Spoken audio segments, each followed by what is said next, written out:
Redeeming Life Ministries here in Stanton, Virginia. This is our Wednesday night class, and we've been going through the 12 Hebrew words that Solomon listed as qualities of wisdom. A few weeks ago, I closed up Proverbs chapter 9, and we might want to go ahead and put that on the board. Short chapter, only 18 verses. Proverbs chapter 9, verse 1. And I was looking for something else today and found a song that I think I wrote about 20 years ago. And I'd forgotten all about this song, but I'm going to torment you by singing it to you. I call this The Crossroads. At the crossroads he stands with two letters in his hand. Both invite him to supper tonight. He looks down each highway as far as he can and hesitates in the dwindling light.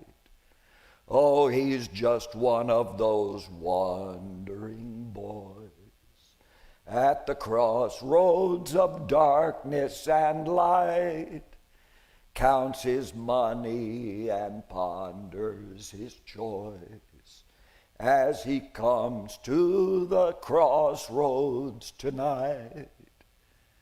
Wisdom builds her great house on 7 pillars to stand, mingles her wine and slaughters her beasts. She sends forth her maidens and stretching out her hands, calls the unlearned boy to her feast. Come and eat of my bread, come and drink of my wine, and long life, health, and riches do I give.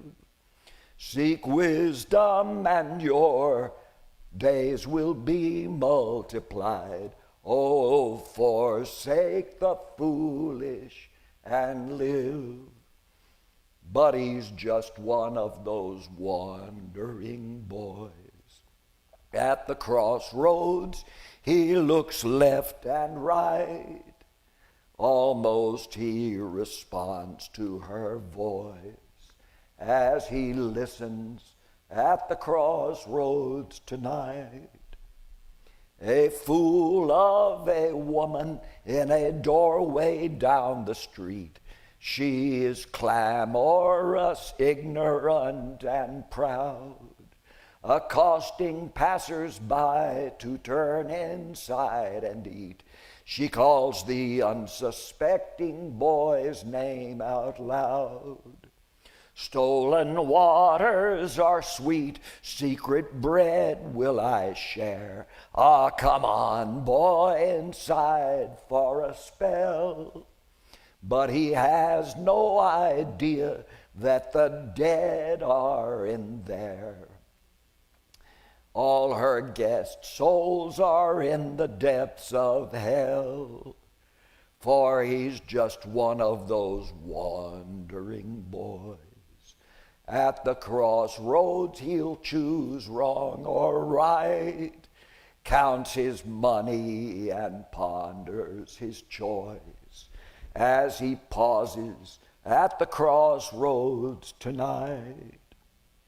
So he settles his choice and he makes up his mind. He reads both invitations again, drops one on the sidewalk and leaves it behind, turns one way to a house and goes in.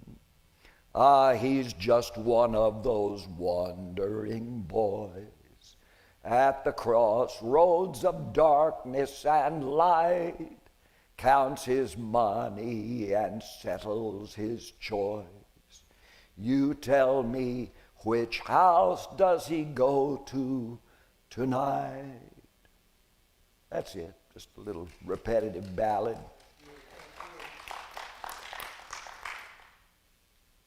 I used to fancy myself as quite a songwriter. But I had completely forgotten about it. I read the story I wrote with Solomon telling the story of the boy and the two houses, but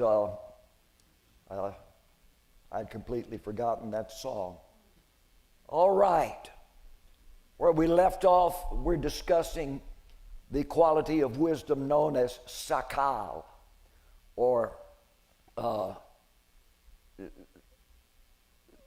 prudent behavior towards higher promotion in life.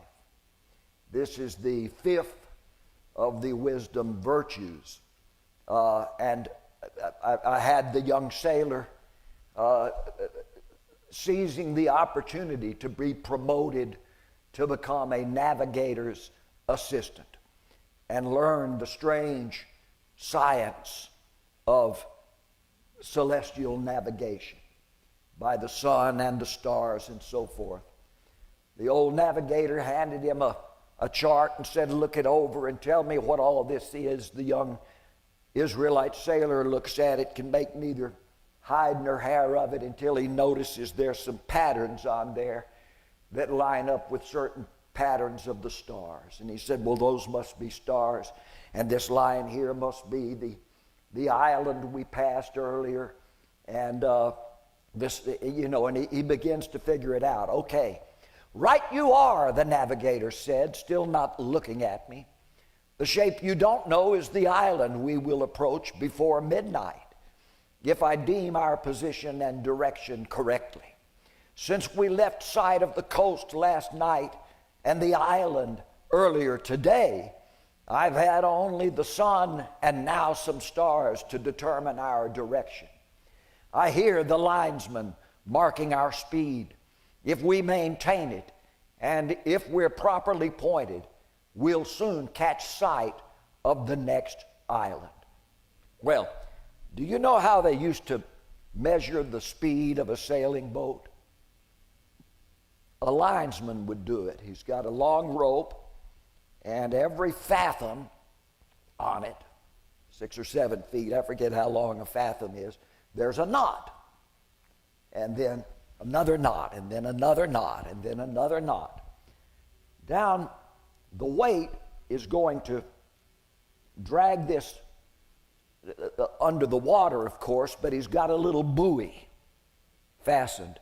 It doesn't hit bottom, but the buoy is fastened, and the linesman slings that thing out from the bow of the boat way ahead, and then he goes back, dropping the rope into the water after the ship passes the buoy. The linesman is now at the stern, leading out, and he counts the knots for the length of the ship to go by as they pass. And that's why we get, when you hear nautical speed, it's put in knots. You know, we're going 30 knots, we're going 20 knots, something like that. And it's how quickly the ship passes the line in a given point of time, half a minute or something. How many knots does he have to reel off? He counts them as he does. So the navigator just tells the boy, "The linesman is marking our speed." "Okay." "Yes, sir," I said, "but how will you know when it's midnight?" "Well, you should know that, shepherd boy," says the navigator. "Don't you know the hours of the stars? Haven't you in your nighttime herdings watched them turning the great sky wheel above you?" "Well, yes, sir. I do know them, the stars, some of them. There is a high rock above our pasture at home. I watch for this star, this one here, and to emerge above the rock. Then it's middle night in the summer. When it reaches its highest point before descending towards a lower hill, I know that the sun will soon rise. This is all I know of the stars. My father showed me that.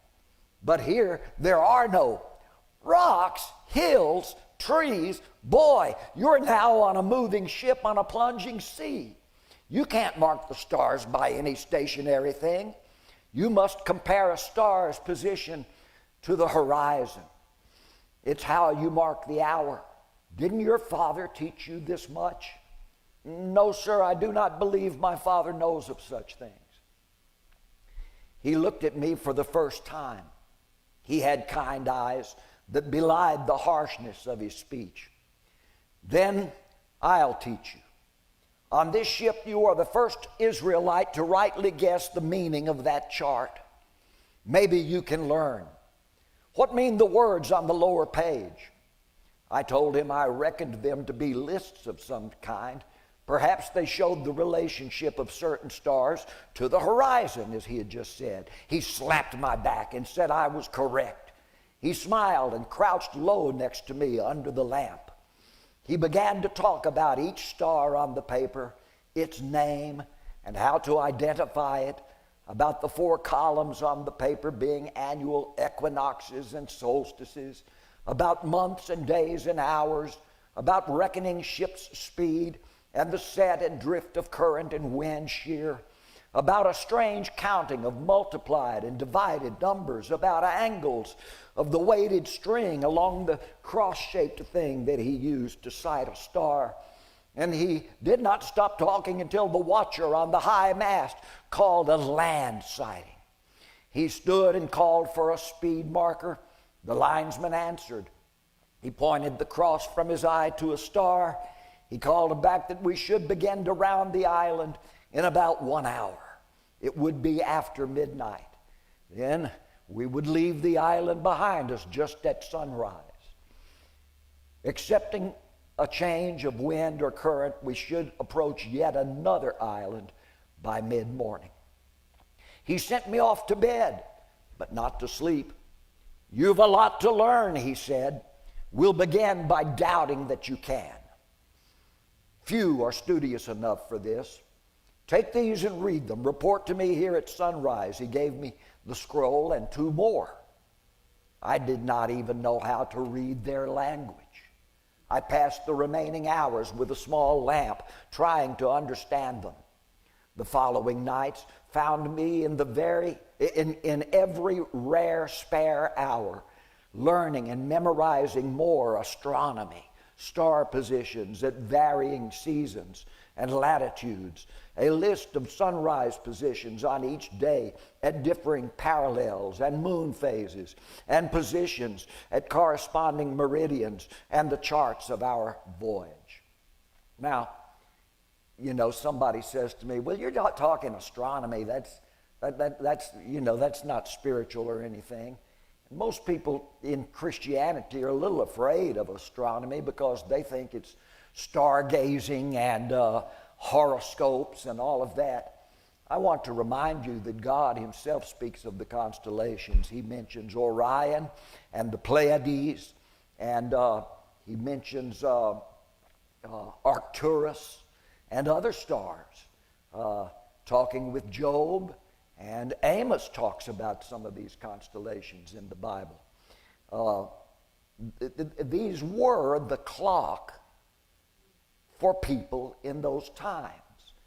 It's not until modern times that we have masses of people who never look up at the sky and know very little about it. But the stars were very important. The most commonly mentioned constellations in the Bible are Orion and the Pleiades. Now, you might know Orion. 2 very bright stars are his eyes. And then there's 4 stars in a line that form his shoulders. At the end of them, there's a star here and a star here and a big star here and the same there, like that. That's his arms. And then he's got 2 hip bone stars. And then he's got some long legs with a bright star at the end of all of them. There's his belt across here. They call it Orion's belt. And I think it's at the right side, there's a line of 4 stars going right down. You can look up on any starry night and see parts of Orion, but he covers half the sky when he's up. Now, Orion is the Greco-Latin term for that gigantic constellation. Of course, constellation is imaginary. It's to kind of connect the dots and make a little dot picture out of something in the sky. But I think you'll like this. The ancient Jews didn't call that gigantic warrior Orion. They called it Nimrod. And then later Jews called it Goliath the giant. Now, in the spring, Orion begins to, as he appears, he's already going down head first. You know, he comes up head first in the east and then goes down on his head into the west during the night. But in the spring, he's already on his way down by the time nighttime comes. But what's flying behind him? A little cluster known as the Pleiades. You can look up and find it because it's 7 little stars just crammed together like a handful. And you really can only see 5 of them with the naked eye. You have to really squint to see the other 2 to make it 7. The ancient, the word Pleiades means pebbles. The pebbles. In Spanish, they call that constellation las piedrecitas, the handful of pebbles. And the lesson is, when God asked Job, can you understand the mysteries of Orion? Can you search out the sweet influences of the Pleiades? Some part of God's 80 questions for Job. Why sweet influences? Because when the Pleiades are coming up at sunrise, and at nightfall, and the giant's already going down, the Pleiades are considered to be the 5 little river pebbles that David chose to defeat Goliath. And when the Pleiades are coming up, that's a sign of spring. Life is coming back. The old giant winter and death is going down, and life is returning. And it'll be that way until the summer solstice. And we won't be seeing Orion so much more, but the Pleiades will dominate the arc of the sky as they move along. So they drew some spirituality of it. The Pleiades, or David's stones, represent life. And the old booger man, you know, the old giant, he represents death, but life is overcoming death. The sweet influences of the Pleiades. Am I making sense to anyone? So they also developed some Bible truths from looking at that. And we won't forget the Magi who came. They were stargazers. That doesn't mean they worshiped stars. They were monotheists, but they said, we also know that it's time for this child to be born, for we've seen his star rise in the east, and we are come to worship him. So in the book of Revelation, Jesus is shown holding the 7 stars of the Pleiades in his right hand. I am he who holds the 7 stars. What does that mean? Well, it's actually, go to the Hebrew, it's the Greek, he's holding the Pleiades in his hands. And that's the blessing of life, the blessing of redemption and resurrection. Life is coming back. The spring is here. Death and winter are gone. And now nature is resurrecting from under the snows and iciness of winter.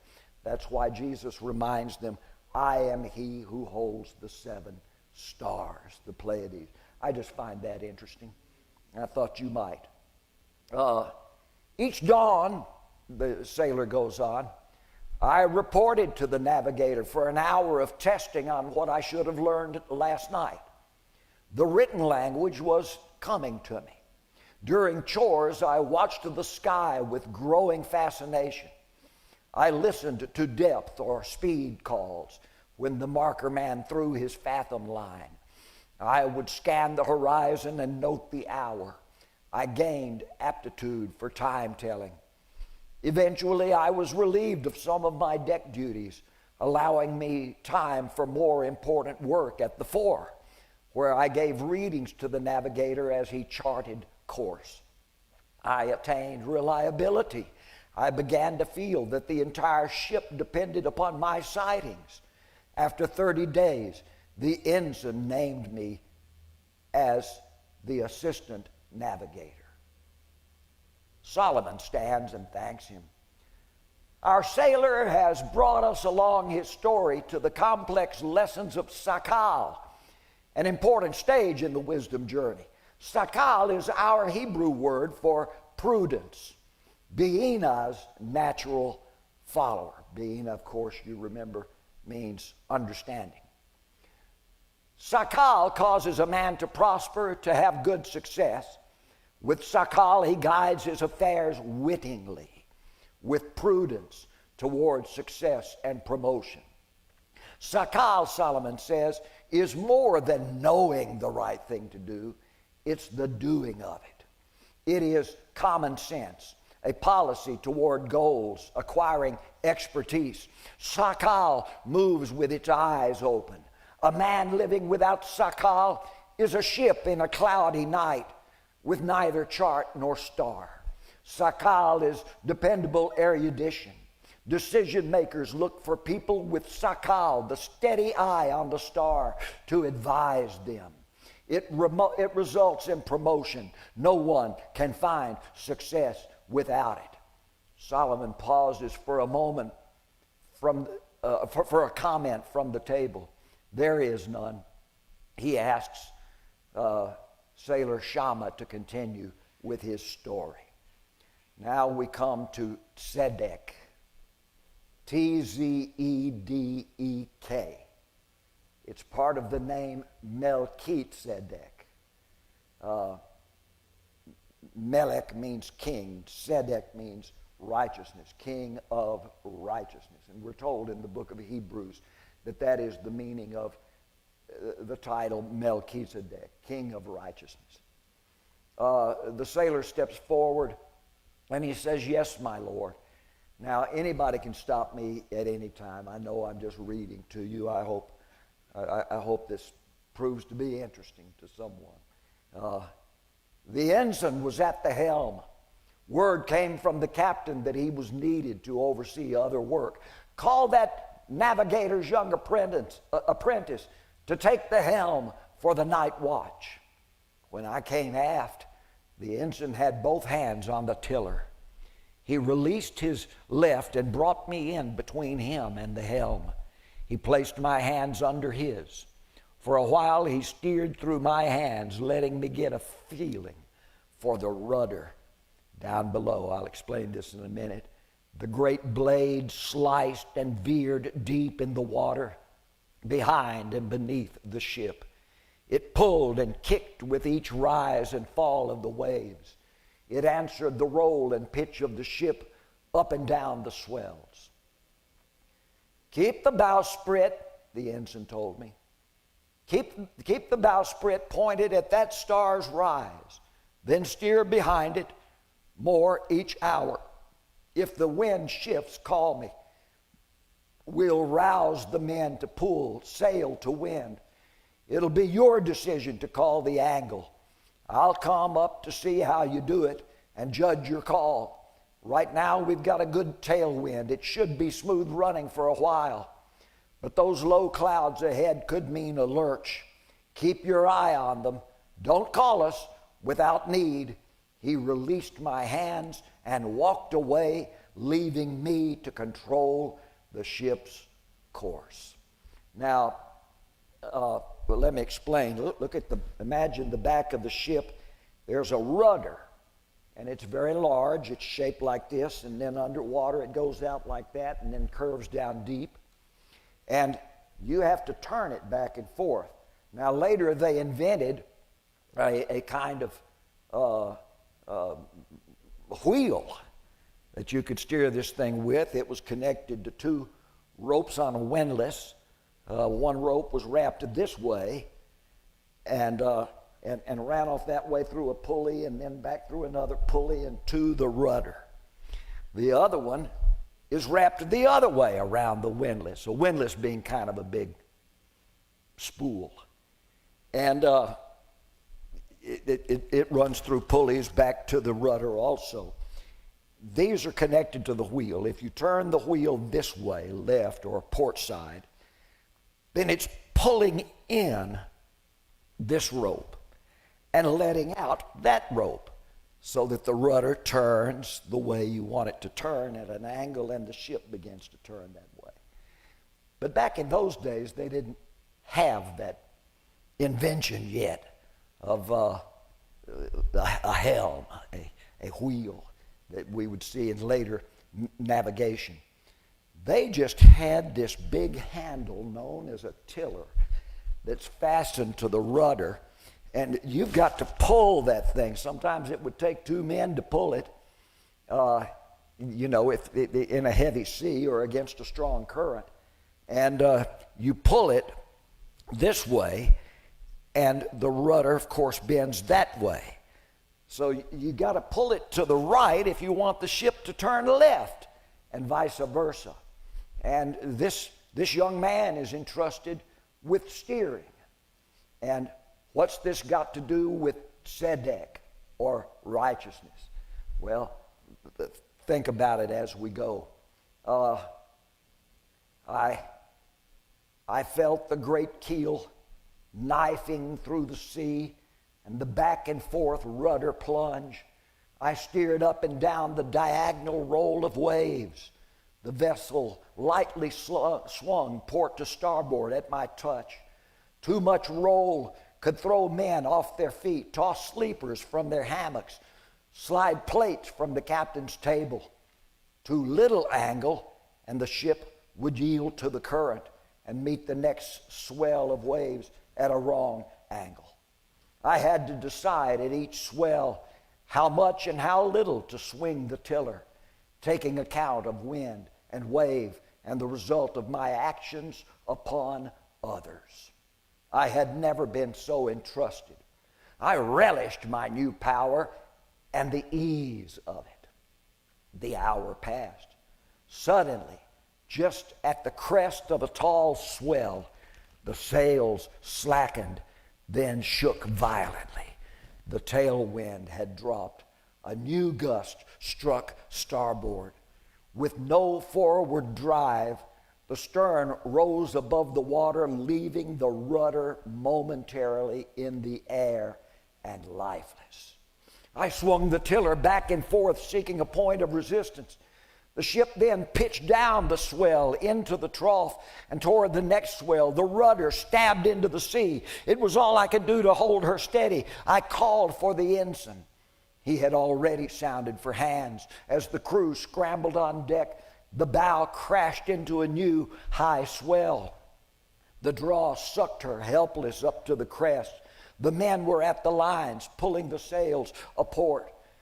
The crew boss called to me for the angle before cleating the lines. I was in a panic, searching for the star I was supposed to be pointed towards, feeling for new wind to drive against my rudder angle, still trying to estimate how to steer to in a crosswind. I hesitated. From behind me, the ensign's hands took the tiller. He made the call over my head. The sheets were secured all around the decks. The sails filled as the ensign pulled the ship to the wind. The bowsprit swung again to the guide star's path. I was chagrined at not having known what to do, at my overconfidence, at not having prepared for the shift. "It's all right," he said. "We have her now. Captain says you're doing well. Sent me up a while ago to watch you. I've been standing behind you here. Now, can you see that new cloud piling up on starboard? It'll be another wind shift. Watch for it and be ready next time. You'll have to calculate for it. Notice the line of waves crossing against those ahead. Everything is changing up. Those are the things you have to watch for. Captain saw it coming and wanted to see how you would handle it. Now let me show you how to judge a clean course in a changing wind. Call too great a sail angle and you might capsize the ship. Call for too little and you could lose the wind altogether. It would put you at the mercy of the next swell and could roll us over. You need a good head for judgment, or tzedek. When the wind comes one way and the swells come another way and your course directs you straight ahead, there's much to consider, but you were close to correct. You still have a lot to learn. Stay with me now. Get a feel for your next call. Any fool can steer a ship in a fair wind. It takes a wizard to keep things aright in a conflicted course. Captain thinks you have what it takes, so keep at it. End of that little story. Solomon comments on it. So we've come to tzedek, King Solomon says, standing, a word we Israelites use variously. Usually we mean righteousness in the idea of moral introspection. A man of tzedek examines and corrects himself and may be considered righteous if he obeys God's rules. But tzedek also means justice, which is the whole society's demand for righteousness. This involves judicial retribution upon wrongdoers, meting out justice fairly, giving both the accused and the plaintiff what they deserve. Tzedek infers moral authority imputed by God to a trusted man, who's thus commissioned to make decisions for his own good, for the good of his family, and for the general good of others. Trusted with the tiller, as our sailor was trusted, to act as God would act and in God's stead. A man of tzedek is trusted by God above him and by people around and below him to make the right choices and to do the right thing for the sake of all. We think of tzedek mostly concerning our judiciary. Both God and society expect a judge to decide rightly. His choices to condemn the guilty or to exonerate the innocent have profound and lasting effect upon the community. His rulings set precedent for the decisions of future judges. Every action produces a reaction. The chain of cause and effect goes on through history. Our sailor might bring his ship back on track after steering wrongly, but he can never regain the lost time. Likewise, a judge can later reverse a bad decision, but it cannot account for the suffering caused meantime by his earlier wrong call. Much depends on acting rightly in the first place. Tzedek accepts the responsibility to decide, knowing how all decisions affect others. And of course, I've got some Proverbs. Abraham believed in the Lord and counted it to him for tzedek. That's one of the first appearances of the word in the Bible.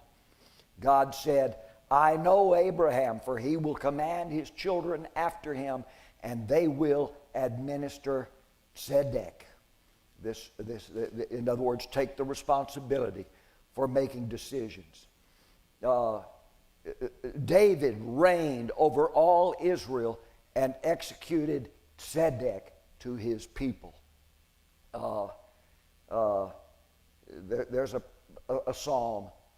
You, O God, that David said, you, O God, have maintained my right and my cause. It is truly you who sits in this throne, judging with tzedek.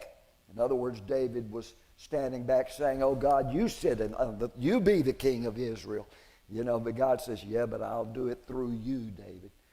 So it's this partnership that a judge or a king must have with God in order to make these judgment calls correctly. Let's see. Also, Moses talks about it.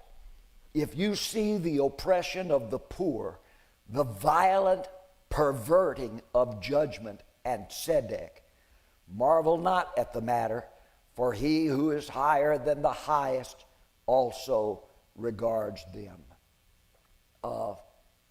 What Asaph is saying is, you'll look around and see corrupt judges who'll accept bribes to condemn the innocent or to set free the guilty, all sorts of things. And Solomon will write in the Proverbs and say, wherever justice is corrupted by a bribe, the whole nation is destroyed.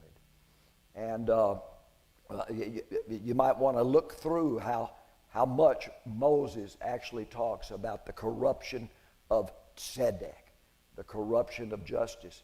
Asaph prays in one of his psalms and says, "Oh God, defend the poor and the fatherless. Perform tzedek for the afflicted and needy. Deliver the poor. Rid them out of the hand of the wicked. Arise, O God, judge the earth, for you will inherit nations." Well, we also have the perversion of this, David's son Absalom, who promises tzedek to the people. He would wait outside of David's court, and Absalom would intercept people going in. He'd tell them, "Look, you're not going to get what you want in there. My father's becoming old and careless, and I wish that I were made judge of the land." And every man who had, in that case, every man who had any suit or cause might come to me, and I would perform tzedek for him. In other words, Absalom didn't promise, "I'm going to make you all rich. There'll be a chicken in every pot and a car in every driveway." What Absalom promises is tzedek. I'll do perfect judgment. I'll render justice for every man that needs it. Oh, it was the big lie, wasn't it? But that's what was so important that most of the nation was willing to follow Absalom. Also in the Proverbs, by wisdom do kings reign, and by wisdom princes decree tzedek. By wisdom princes rule, and nobles, even all the judges of the earth, to render tzedek. He also says in the Proverbs, "For to perform tzedek and judgment is more acceptable to the Lord than sacrifice." So that's just a few quotes in my further comments about tzedek. Is this interesting? Am I just... Okay. I think we have time for one more wisdom. This is mishpat. M-I-S-H-P-A-T. Mishpat. And it means discernment. Discernment. You know, God didn't really want them to use the Urim Thummim very often. In fact, only a high priest was allowed to use it. And it's the stones, one for yea and one for nay, and they're cast at a line. And it's asking God yes or no questions. And is this man innocent, or is this man guilty? And they pray that God will speak through the stones. The black stone lying closer to the mark is God's answer for no. The white stone lying next to the mark is God's answer for yes. But how do you know God is going to speak through the Urim Thummim? What God said is don't call on a high priest to do that until you have wisely exhausted every investigation into the matter. Now, I want you to know these two harlot women in Solomon's first court case as king, they had been through every level of the courts, each of them claiming, "I'm the mother of that baby. No, I'm the mother of the baby." And each had as many people on her side as the other had. And no court could decide it. It went from the from the little village court, then through the town court, then through the tribal court, then through up to the national courts. The Levites couldn't figure it out. It'll have to be a decision of Urim Thummim unless the king can decide. And Solomon dispenses with the whole idea of casting lots, and he said, let me use God's divinely appointed mishpat, a spirit of wisdom that means discernment. And of course, you know the sword matter. That sword wasn't really intended to cut the baby, you know, but it did cut something. It cut right into the hearts of those two women and revealed what was in them. One spoke up and said, yeah, go ahead and kill the baby. That'll show her. The other one said, no, I withdraw my case. Put me in jail for lying. I just let the baby live. And she was crying and weeping. And Solomon says, you can put away your sword, soldier. I think we can see who is the true mother of this child.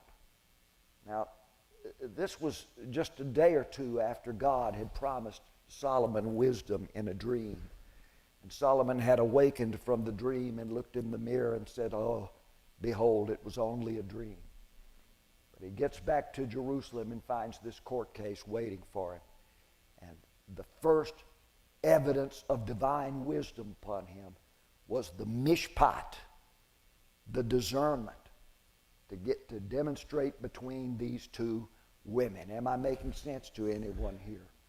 The book of Hebrews refers to that sword that Solomon suspended in the soldier's hand over that baby when it says the word of the Lord is quick and powerful and sharper than any two-edged sword, for it discerns between soul and spirit and is a discerner of the thoughts and intents of the heart.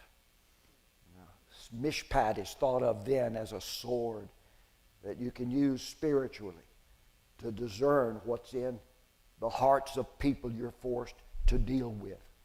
Another thing about mishpat is that often it is linked with tzedek. And I'll show you some scriptures before we're through tonight where God puts tzedek and mishpat together in phrases. But the sailor stands up to resume his account, and Solomon sits. Your Majesty, I was at helm a few nights later when a man aloft called a land sighting. The navigator reported that we should approach a group of atoll islands spread for miles across our course. The ensign again joined me at the helm. Treacherous waters, he said. Captain says we'll anchor for a few days at the big island where there's a deep harbor. We can take on fresh water, cut timber, make repairs, gather food, and let the men have a romp on land. But it'll be a night's sail through these little keys before we reach it. It'll take careful steering. Not all of these waters are well charted. The navigator will sound for depth with marker notes for the map makers. We'll have low wind. That's good. But a sudden shift or squall can send us into one of those reefs and crash us. Watch for breakers and swirls. They mean rocks or sandbars. You'll run us aground if you don't call it in time. There's a Tyrian station at the end of the spit where we can turn into the harbor at the big island. They should hear our horn or sight our lamps, and they will light a signal fire for us. It will alert you to keep distance as you make your turn. The reef juts wide there into the sea. You likely won't see it until you're on it. In this easy wind, the calm water can fool you. There are precarious currents below. So what they would do would build a big bonfire for an approaching ship. It did not mean welcome. It means stay away from here. This is a reef here. You know what a lighthouse is for? They finally began to build towers. with a beacon light inside. A lighthouse does not welcome ships in. A lighthouse says, stay away. These are dangerous waters. I've tried to explain this to pastors who love to name their churches Lighthouse this, Lighthouse that. You know, it's a popular name for church nomenclature. The lighthouse, you know, we even sang the song. You know, Jesus is the lighthouse. You know, well, okay.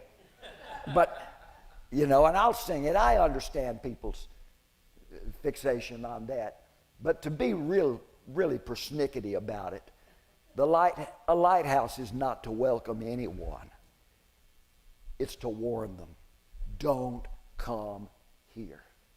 Well, in the old days, before they started building light towers, they would have crews at certain island places where ships might turn in looking for a harbor, saying, go wide of this. There's a reef here. I asked if it would be better for him or the navigator to take the tiller. Say, I mean, they're going through a bunch of little islands all over. No, he said, I'm busy just now teaching the crew their duties in the event of a grounding. The navigator is busy with his charting and soundings. The first officer will stand with you. He'll show you how to judge the turns to the depth calls. I winced at this. The first officer? He was rumored to be a difficult man, short-spoken and impatient with subordinates. This would be my first time to answer directly to him. I was not sure I was ready to face up to his hateful demands.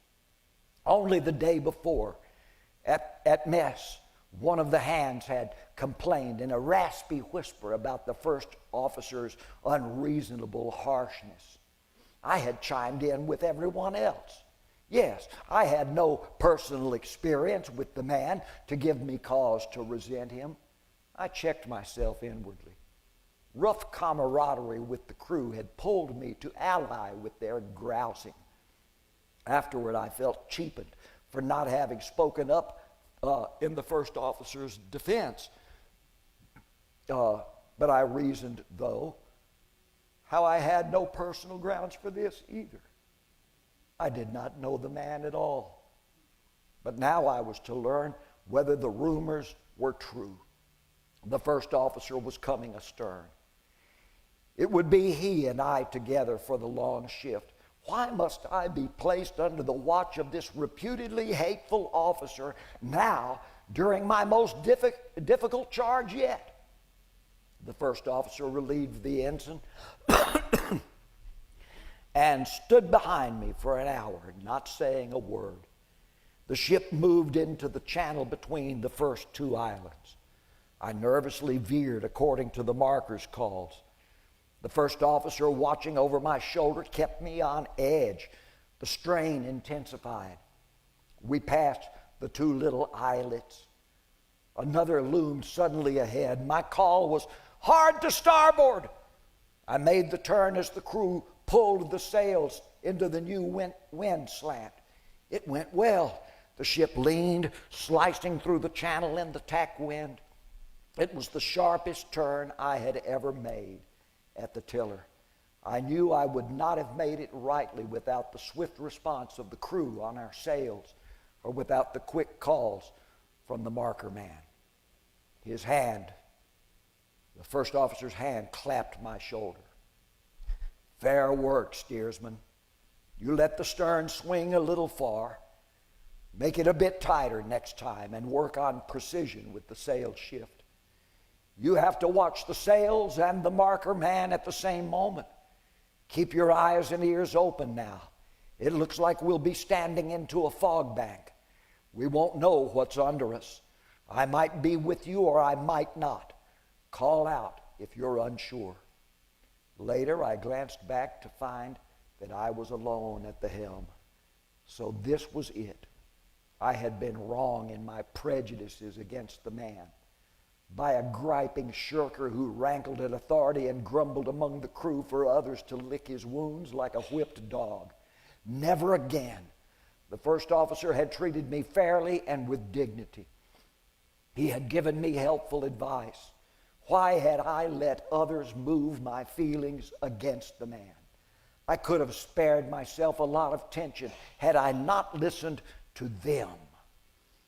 I smiled and took a firm grip on the tiller. The fog thickened, but for the lanterns hung aside on poles over the gunwales, I could not have seen the spars. I could barely see even the ghostly silhouettes of sailors hanging out from the rigging, leaning over the wash, peering into the water ahead. I made many turns, gliding past rocks and reefs as the calls came. Sometimes the call was vague. I had to trust my own judgment on the angle and timing of the turn. Once, a sailor high in the riggings cried alarm as the hull swept just within an oar's reach of a sudden reef ridge. I swung the bow away easily. The navigator reported that I must have passed 10 islands by then. The big one should be soon approaching. Shortly before dawn, the man aloft cried, "A sighting of firelight." I squinted into the dark. There it was, a quick flash of dull light shimmering through the swirl of foggy mist, then obscured. How far away was it? No one was sure. The navigator called from the bowsprit, "Take care now, care, make ready to pull sharp a port." I knew the men were unwinding the cleat lines, preparing in the silent darkness for the quick turn I must initiate. I did not know when or at what angle. A panic seized me. My heart raced in the suspense. I felt the blood pulsing in my temples. Then the firelight flashed ahead again, close, too close. Someone screamed from above to tell me to pull a port. Someone else argued, "No, starboard, starboard." I knew the shoal of rocks was near. I had to come within one side or the other of it. My mind flickered the chart I had examined earlier by lamplight, showing the lay of the underwater ridge. I pulled the tiller hard to starboard before the next call was made. The ensign screamed to the sailsmen. The canvases beat high above and filled out again. The vessel careened starboard as the fog lifted suddenly. A man in the port rigging cried, "Reef, just below keel." I pulled harder. The ship leaned away deep. A rasping scrape shuddered through the hull. Then she floated clear.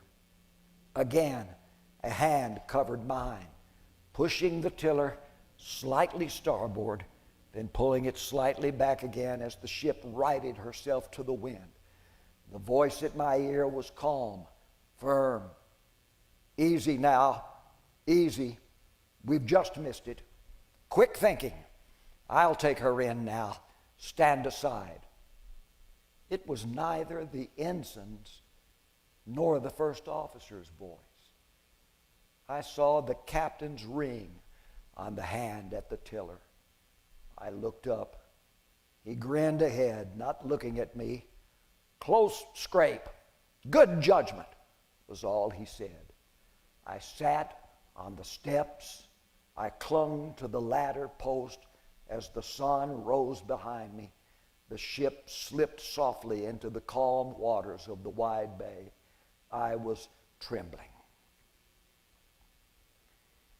So Mishpat is making a decision based on sheer discernment. After you've heard all the evidence and opinions of others, you have to decide the right thing.